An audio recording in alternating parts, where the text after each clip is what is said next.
Got electric brakes to do.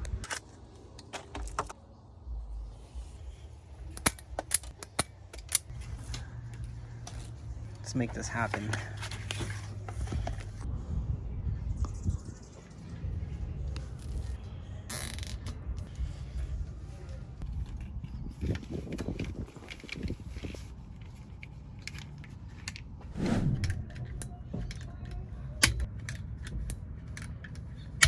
It doesn't get damaged from anything underneath, like rocks. I wrapped them in this corrugated plastic. So next up is the brake controller. Here's the one we're gonna install. The cables are just right here underneath. They were just coiled up. This is where the brake control module just hooks up to. This one is to power the 7-way connector auxiliary power. And then this one supposedly is the one to give power to the brake control module underneath the dash.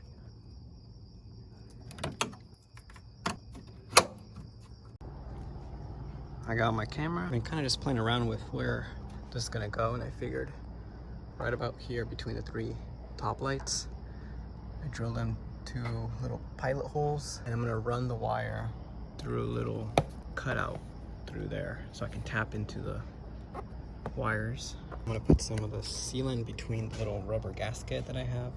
I bent the metal on the bracket so it conforms to the shape of the camper, because right here is the center line.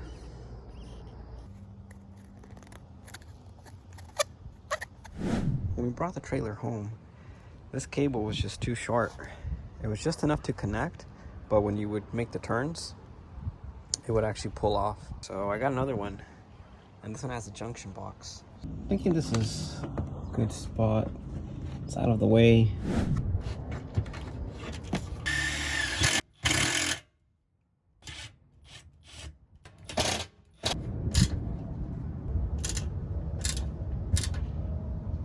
Spent some time in here just routing in the new cable.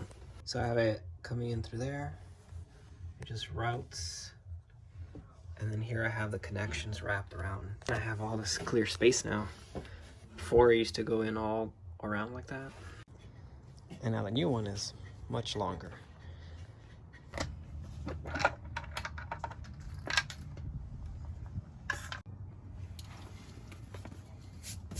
think I'll put this one right here. I can still open it, so that's good.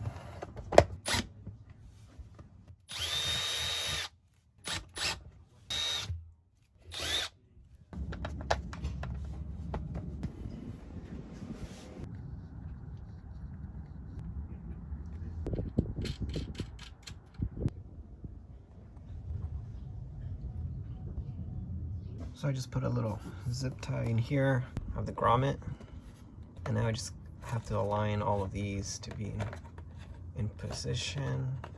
I already have the breakaway there, it's nice and secure. And then these cables too, I'll start hooking that up at the junction, and the incoming breakaway little switch.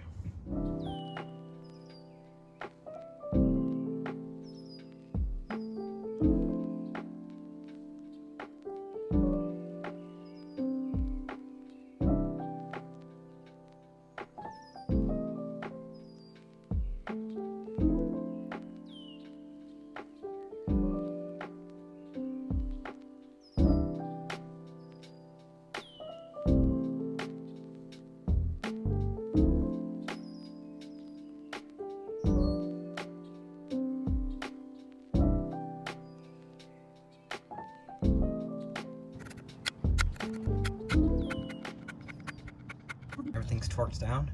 We have the 7-pin connector coming from the front, then it distributes, then it goes into this top one, which goes into the camper. This bottom one, this is the switch for the breakaway, and the one on the right, those are the terminals. Gotta charge that one up.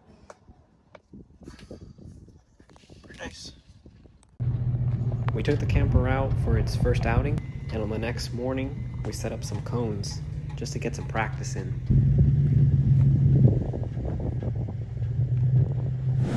There's actually 2 things wrong with this one.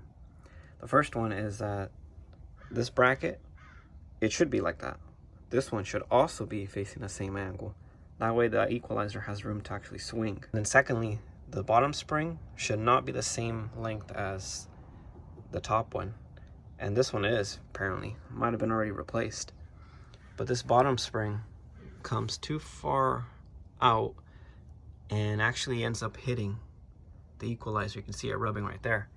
Same thing over here. It's the same length as the top. And so it actually ends up hitting the equalizer. And this actually can't even move anymore. So it kind of gets locked. And the reason why this one looks outwards like that is because the arc has already been flattened out. And so it got wider. It's already pretty much squished. It's tired already. It should actually look more like this. A nice arc. And you see how the springs are kind of cut short here, so that there isn't too much thickness right at the end, like this one. That allows it to have more room to actually move around. So we're gonna replace it with these. What you can do is measure from eyelet to eyelet on all 4 of them once you have it all jacked up. And you should be getting pretty consistent measurements. And in this case, all 4 of them were completely different. This was the only one that looks pretty decent. On this camper in B19, looks to be about 23 inches and 1/8. You can see on this side, it's also pretty much the same thing going on. I got these all painted up. These just came in. So those are the new ones we're gonna put in. And I already have the new springs on there installed, just not that piece. I'm switching out that one because the holes are not circular anymore. They're actually oval. And these weren't even that much.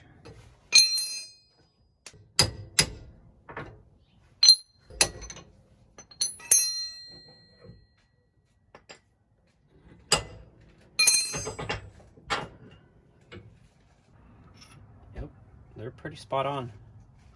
Same size. See, instead of nylon bushings, you can upgrade to this wet bolt system. You have the jerk fitting where you pump up the grease with the gun, and it has a little tiny hole, and the grease comes out of there and it fills in between the bronze bushing, and it's always going to be riding and pivoting against a bead of grease essentially. It lasts a lot longer as long as you keep greasing them.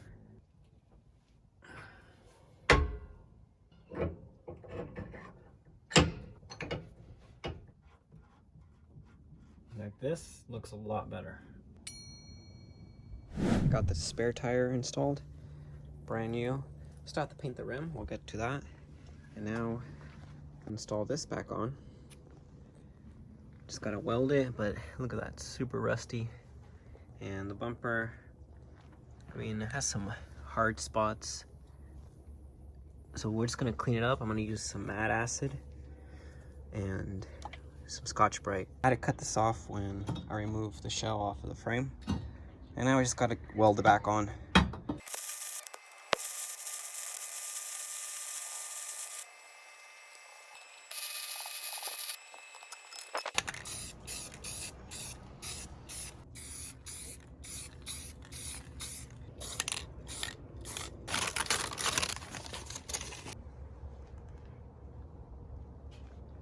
I'm noticing that it wobbles a lot.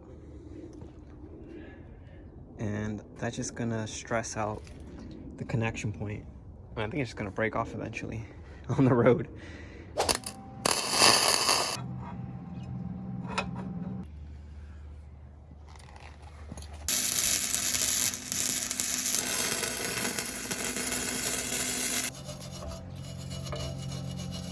Yeah, this feels a lot more solid.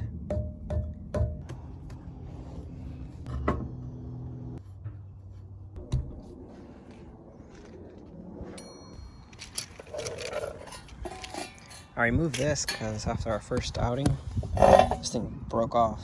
This will just focus on this area. I still got some holes.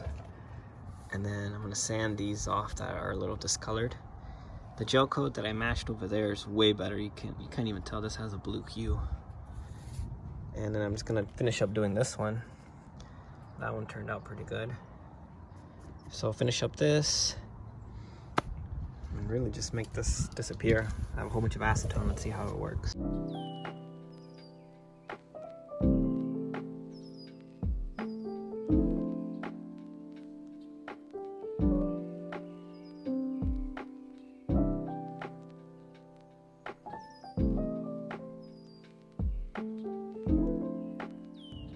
I got it pretty close.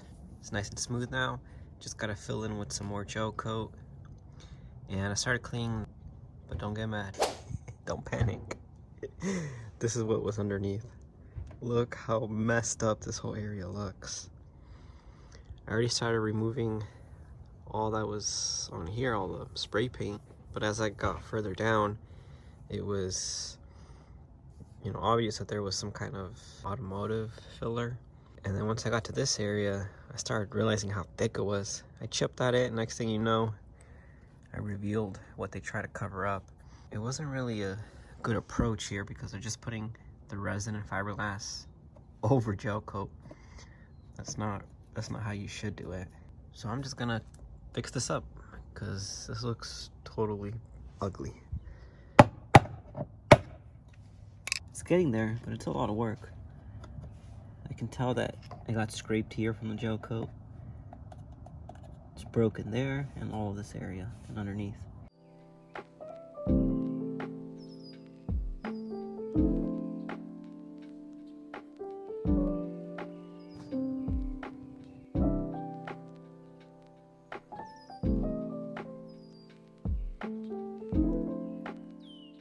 So essentially it's pretty scraped up right here near the top and on this edge and the bottom, and this is the part that's actually cracked. So this part I'm not going to fill in with any more resin. I think I'm just going to leave it like that. But this part I am going to fill in with some resin and a little bit of strips of fiberglass.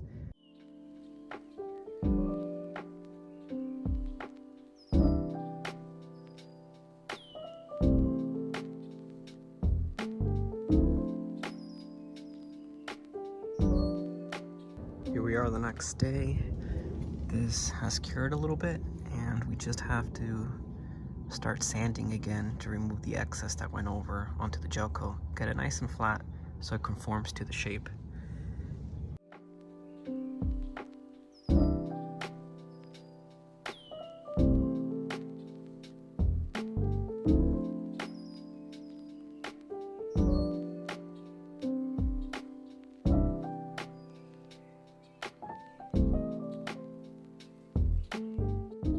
Gonna go for perfection like how I did in my other videos. You know, this side is visible, but it's not, you don't really care about it too much, and it's already pretty messed up from all the rocks. So I'm just going for coverage right now, only one coat.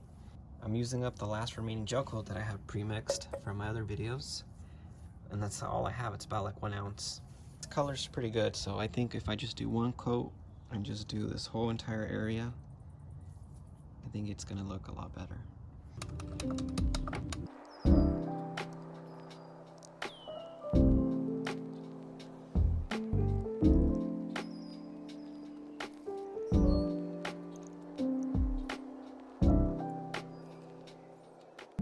If you want to see how I did that color matching, that's another video, the previous ones.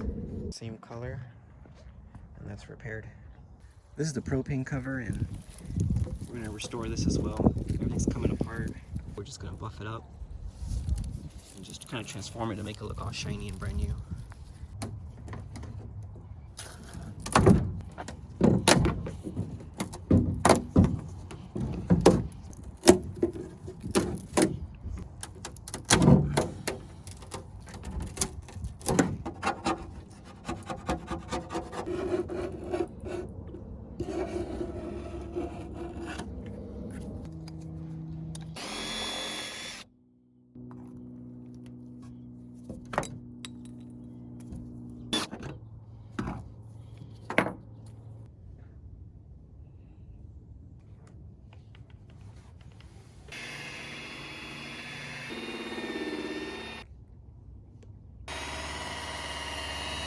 From being all messed up and chalky, just love how you can always polish fiberglass. And this looks super nice, and I didn't even put wax on it yet. I got some new clamps, and this edging I'm going to protect it with this product right here. It's like a rubber protection strip, and you just kind of shove it in between and it just instantly grips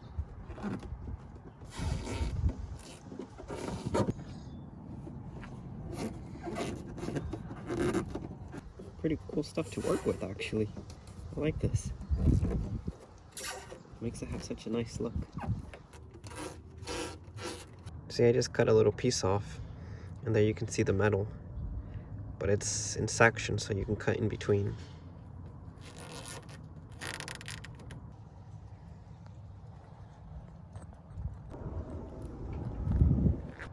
It has a big old crack. They put a little bracket on it to kind of temporarily secure it, but it still moved a little bit, and you can just kind of see the crack open and close. So it's just gonna propagate. Took it off. I'm just gonna clean it up, get this all surface prepped, and just put some fiberglass and resin, and that'll really stiffen everything up.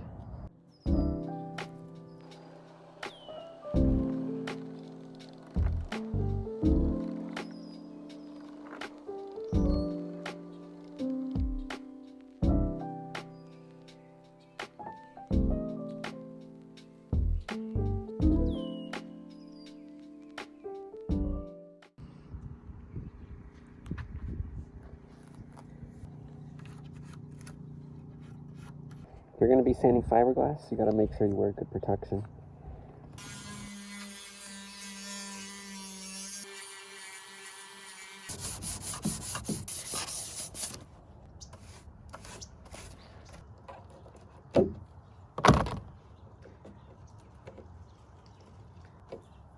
Nice.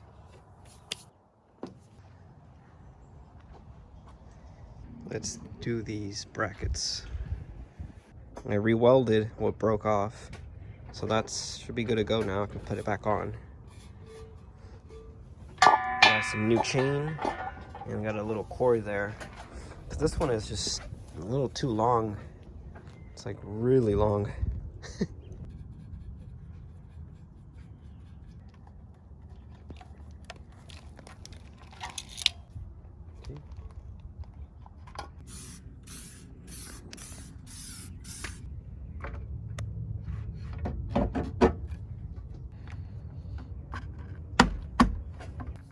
Look how bad this bracket got. I mean, what, it's been, well, I guess it's been a couple months, but still.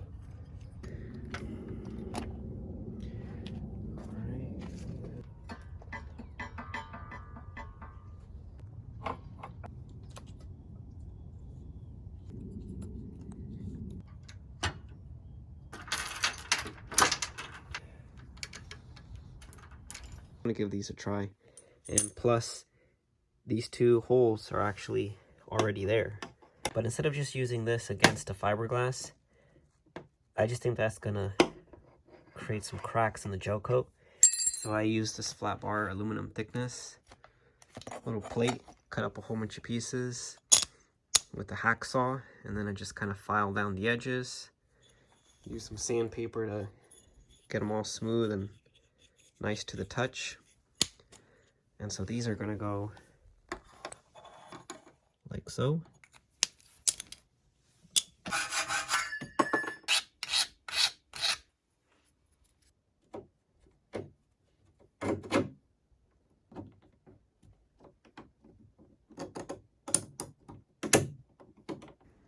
Yes. So that's gonna work out just fine.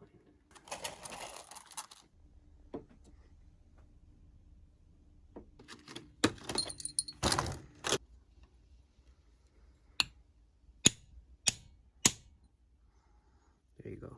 Now they're marked.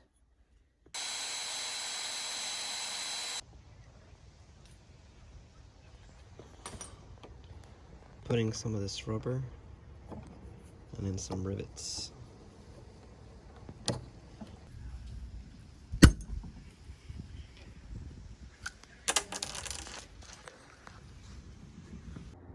Check it out. So this came out pretty good. These you can just twist off.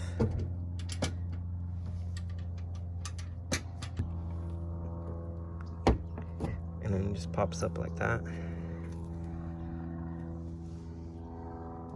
I like how this came out.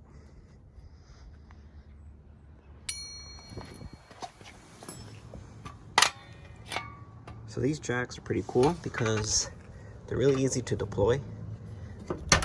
You have this little springy metal. This is the one that releases this. And I got these at the Goodwill. I don't even know what they are, but they're really sturdy. I can stand on them. And it's a perfect for situations like this where it's just taller on one side and this can't reach. So you just push down, that falls, then you get your little bar, and then you just hit it.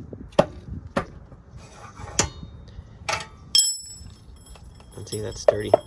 And then to release it, you have to hit this, like that. Then you can raise it, pull this, and it locks into place.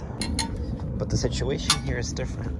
It's more trickier on this side of the camper because we have all of this stuff and the guard.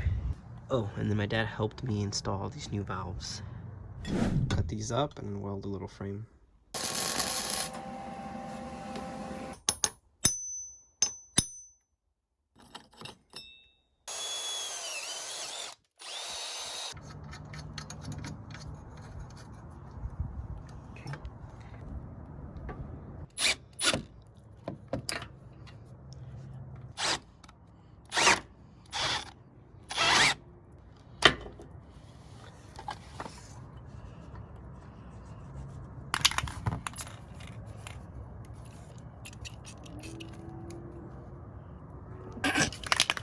The heck? This one should work. This is what it looks like behind closed doors. Look at this. Behind the scenes, the neck is broken and the hands give out. Yep. And you going...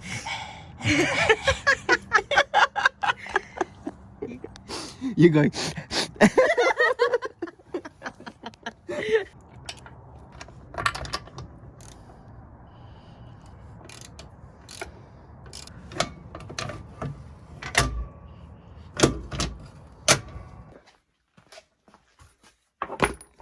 starting to come apart.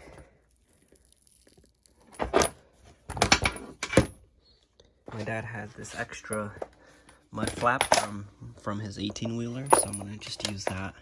I think that's where how they made these, because it's the exact same size. If you line them up to the edge, I'm just gonna trace it and cut it. This is actual mud guard. It's an interesting look. Turns out that is brass, but we got new reflectors. I was gonna use the old ones, but the white part was kind of stuck on the original one.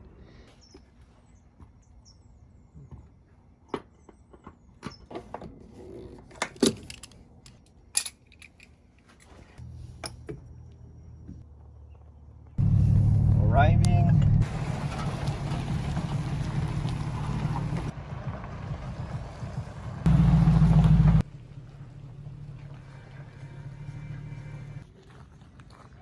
Got the beautiful sunset, and then we got the Airstream. I think that's 1973.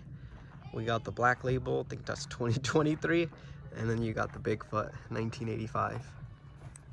And look how amazing that looks. It's getting pretty dark.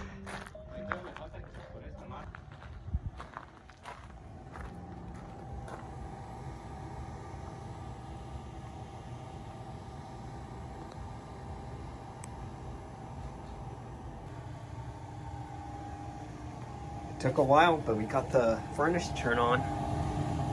First light in, what, 2 decades? It's nice and warm.